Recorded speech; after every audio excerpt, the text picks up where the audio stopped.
What made you think that Bruce was the guy for this? Because I know you talked, when we talked about it, you said you knew, but why did you think?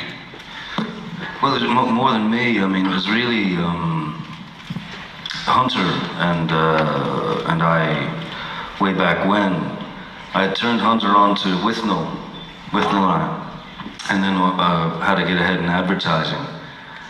And lost his mind, you know, and he watched them over and over and over, and oh God.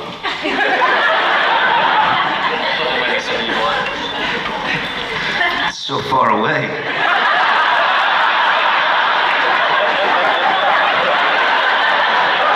It's like a tease. It's there, but you can't really have it. I don't know what they've given us. It's the wine of the sacrament. I think we're good here. Ah, yeah, of course. Oh, we're in the church, of course. So yeah, Bruce. What was Hunter's reaction to Withnell and I, by the way? What did he say? He adored it. I mean, he adored it, and he obviously related to it in a huge way. But I really believe that Hunter. Yeah, hi. I believe Hunter watching Withnell for the first time. It was kind of like reliving his days of Fear and Loathing. You know, I mean that savage time in Vegas with Oscar Acosta, you know, in 1970, and he really, you know, felt his youth again. You know. But the thing you tell me too, that you thought the reason that Hunter would respond to Bruce was that sort of trying to sort of hold on to what you were as the creeping insanity came into your life. And was that what Hunter responded to, that sort of fighting both sides of yourself at the same time? Most definitely, yeah. Most definitely. I mean, Hunter really was. You know, there was a side of Hunter that was the one that we all know, the one that we all read about, the one that we all read from his words, from his, you know, insane sort of situations. But there was another side to Hunter that was a very moral and a complete Southern gentleman, you know. So there was always that sort of that tipping point between the two, you know. There was the kind of schism of this sort of this moral fiber, you know, the Southern gentleman, this you know, man of, you know, chivalrous man, and then the savage, the maniac. This is the thing that really strikes me about the movie. We talked about it a little bit backstage.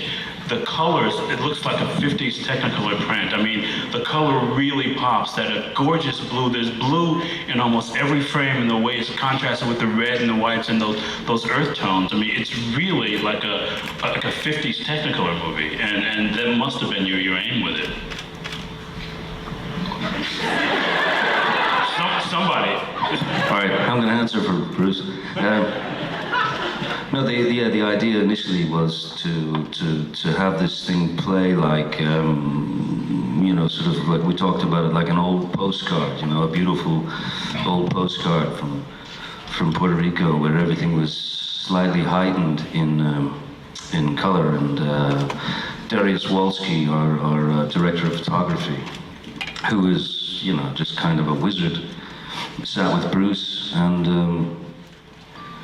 they went through, you know, what is the process? How do we do this? You know, and there was basically, it was 16, you know, wasn't it? It was. Yeah. He said we're going to shoot this in 16 mil, and I don't know the fucking difference between that and I genuinely don't. But he said, oh man, we're going to shoot this 16 mil. So I said, all right, and then he shot a few tests. And it was so pretty. And, oh, golly. It was pretty. It was so beautiful what he'd done. Because honestly, genuinely, he got me out of the fucking grave for this. Bruce had decided he'd made a film which will remain unmentionable, he likes it to remain unmentionable. I I do. mustn't say the name, but Although he, the same composer worked on this film, by the way, Christopher Young worked on both. That is Yeah. absolutely true. That's a great score for that. yeah. But he'd made this. Fucking screw me, didn't they? Yeah, you don't want to get into that now, probably. But he made a film and he went into hibernation for like far too long, and he was. Oh, that's not a good sign, is it? That's going. Am I done? What No, have I that's done? going. That's going down. What have I done? That's going down. Not unlike this Q&A is going down. Oh boy, we're having such a fucking nice time tonight.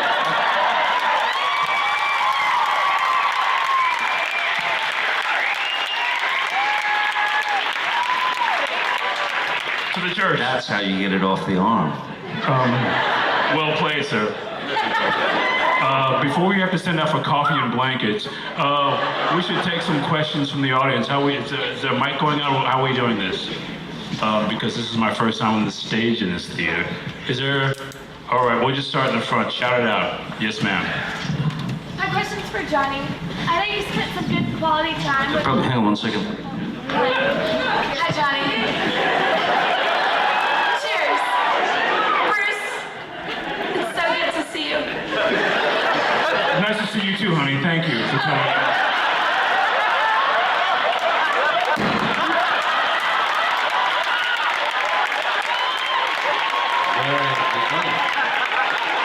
I know you get to spend a lot of good quality time with Hunter and Owl Creek before filming Fear and Loathing. So before filming Rum Diary, how did you kind of channel the great late Hunter S. Thompson? It's a very good question. Basically, because I'd spent so much time with Hunter. You know, I mean, I lived with him essentially for months and months on end, and sponged as much of his soul as of his being as I could, and he was incredibly generous with me. So we'd already had those talks. Like I knew where his head was at. In the late 50s, early 60s, when he was trying to find his voice, and that was the sort of key, the idea that I had already played Hunter, full-blown Hunter, in Raoul Duke, in sort of circa 71, 72. I mean, going back to the 50s, trying, this guy who was just searching for the avenue, for that rage, and so basically everything falls back to Hunter. He was just so generous, Yeah. How about Hell's Angels? Should we do Hell's Angels? Really? What about Curse of Lono? Just keep going in the Hunter. Yeah, all right. I'll just keep shaving my head. All right. Romeo, come back up here and join us. Sorry.